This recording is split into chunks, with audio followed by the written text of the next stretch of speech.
Alright gang, I'm going to do a different kind of video today.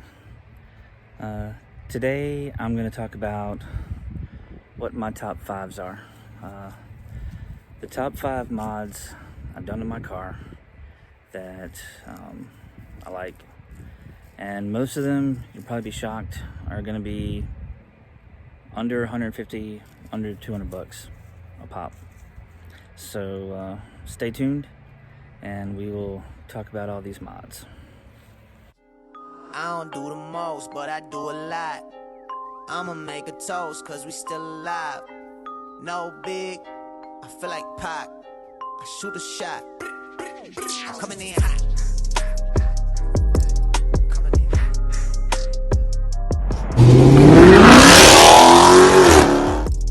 Hey, why not? Yeah, coming in hot. Coming in hot. Alright, so first mod I want to talk about, one of the first ones I had done to the car was the Muffler Delete. That was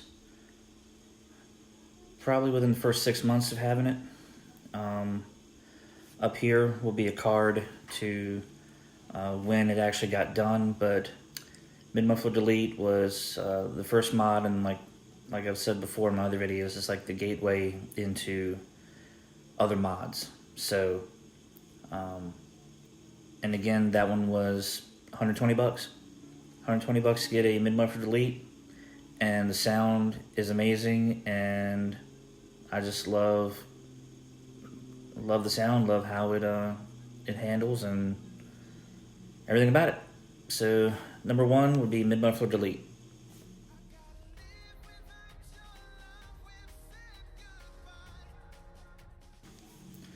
So number 2 would be my Airlift Performance 3P air suspension.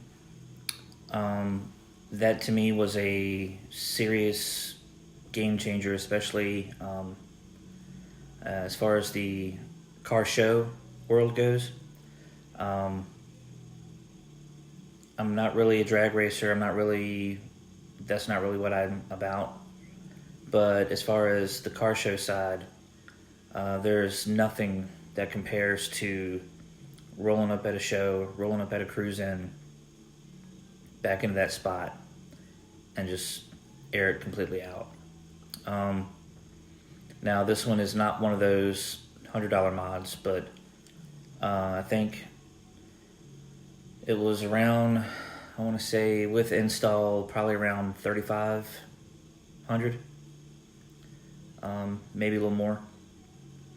I got it done in June of 18, and the only issue I've had with it so far, one of the lines came loose and it snapped and it had to be replaced, but functional wise, the system is run, it does what it's supposed to do. And again, here's a little clip of when the airbags were put on back in June of 18, so that's number 2, airbags.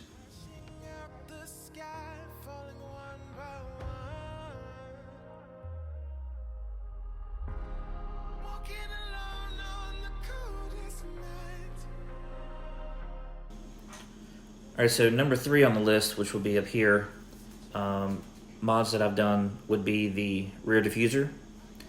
Ordered the rear diffuser off of eBay, and it literally took 15 minutes to put on. I did have an issue with one of the tabs not wanting to sit in exactly the right place, but for the most part everything else lined up and it went on really easy, and it really does change the look of the rear of the Chargers so much. Easy install, and again, this is another one of those mods that was roughly about $150, maybe $150 with the shipping. So I'm very happy with that one. Almost a must for this style charger. But yeah, number 3 up here, rear diffuser.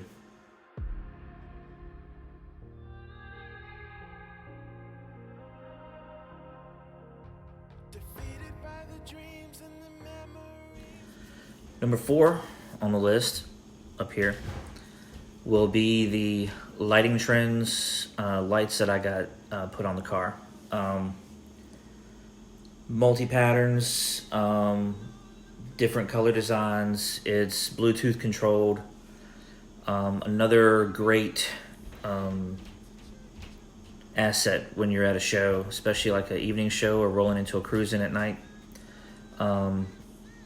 It's just a great accent under the car and in the hood. When I bought the kit, I bought a kit for the Charger and for the Durango. So breaking down the kit, the engine bay and the underglow for the car alone would be about $330, $340. So not one of the cheap ones, but well worth the money. Lighting Trends has been a good company. I've had a couple times where I've had an issue with one of the controllers, and without question, they shipped another one out under the warranty. So good company, and always a good product, good lights. So number 4, Lighting Trends.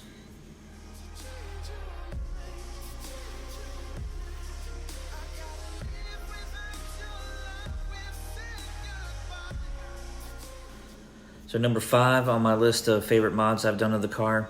Of the top 5, this one's going to be the last one. In May, I did a grill swap. So I have a 2016 Charger. Mopar puts out a kit or the replacement pieces for the front grille. The 2019s have the snorkels within the grille. And order those pieces, you have to order the top piece and the bottom piece so that they're matching. And grand total between those two, I probably didn't go more than $150 for those parts. I had a couple of really good friends come over to the house. We took the front fascia off the car, propped it up, swapped out the grill pieces, put them back on. Maybe a couple hours worth of work because it's tedious to take the front fascia off, all the screws you got to take out. But that'll close out my top 5 favorites. Clearly, I have a bunch of other mods that could be mentioned, but for now, top 5, last one is the grill swap.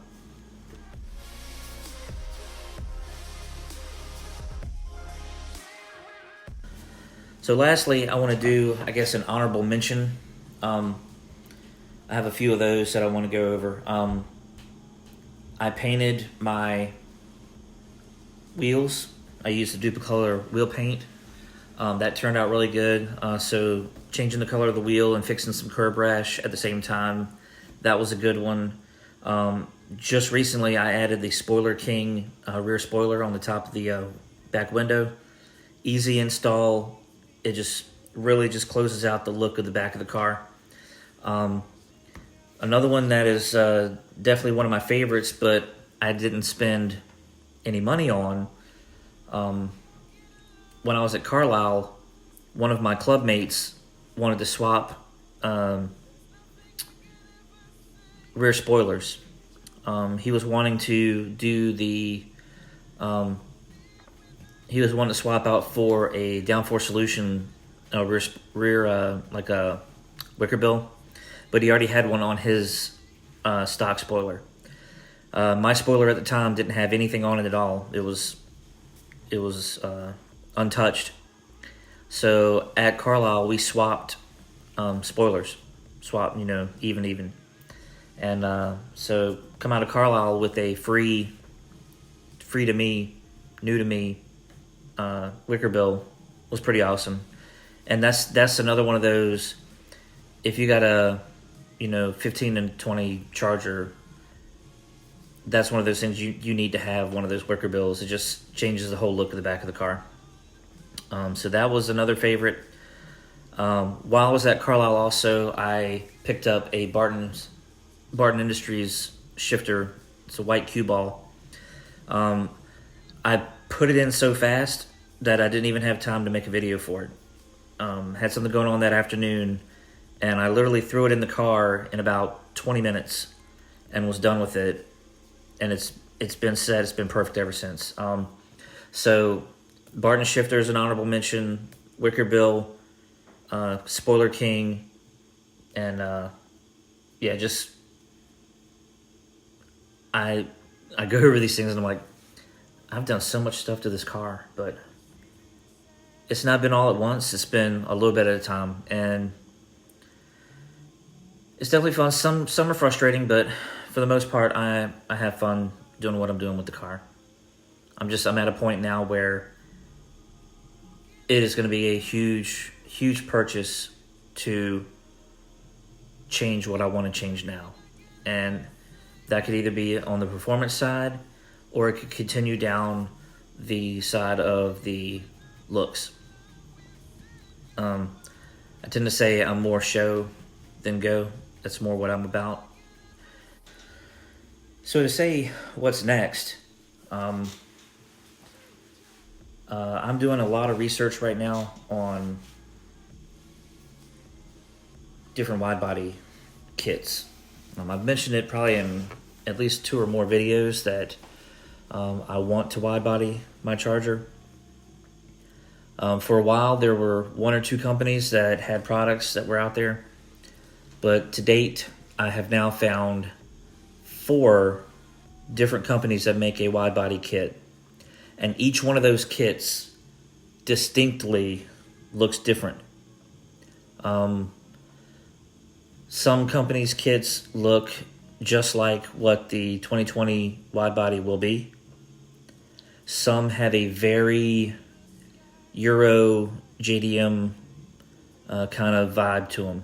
So I'm torn between a few. I don't like the rivet look on wide body kits. I like a smooth finish. One of the kits is a smooth finish, but it doesn't look like the 2020, which I'm kind of leaning towards, because if you're doing something to your car to make it unique, why try to make it look like another stock version? But at the same time, I don't want the rivet look, because I just don't think that's as clean looking. So I'm in the market. I'm searching. I'm checking them out. But I don't know if 2020 will be the year I get to do this. But as far as interior mods, exterior mods on the car, there's probably 1 or 2 more things I could do inside and out, just to change up the looks of certain areas. But the big ticket stuff, that's going to be a little bit. So stay tuned. Who knows what 2020 is going to have in store.